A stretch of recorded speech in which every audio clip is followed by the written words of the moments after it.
জামালপুরের মনোহরগঞ্জে বাংলাদেশ জাতীয়তাবাদী দল বিএনপি, মাদারগঞ্জ উপজেলা বিএনপি, পৌর বিএনপি ও অঙ্গ সংগঠনের উদ্যোগে জামালপুর-৩ মেলান্দহ মাদারগঞ্জ আসনে বিএনপি মনোনীত ধানের শীষ প্রতীকের এমপি প্রার্থী মুস্তাফিজুর রহমান বাবুলের নেতৃত্বে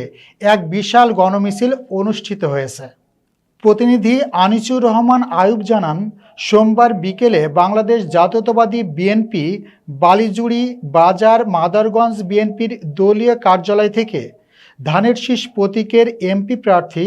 মুস্তাফিজুর রহমান বাবুলের পক্ষে ভোট প্রার্থনা করে এক প্রাণবন্ত নির্বাচনী মিছিল অনুষ্ঠিত হয়েছে। মিছিলটি শুরু হওয়ার আগে সংক্ষিপ্ত বক্তব্য রাখেন জামালপুর-৩ মেলান্দহ মাদারগঞ্জ আসনে বিএনপি মনোনীত ধানের শীষ প্রতীকের এমপি প্রার্থী মুস্তাফিজুর রহমান বাবুল।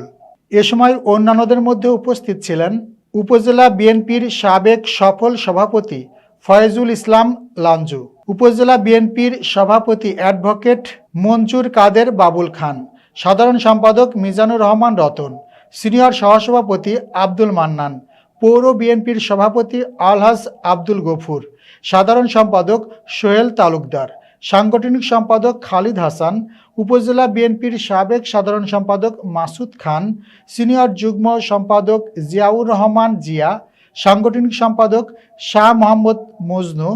হাফিজুর রহমান সাকু, পৌর সিনিয়র সহসভাপতি অধ্যাপক রাকিব লিটন সহ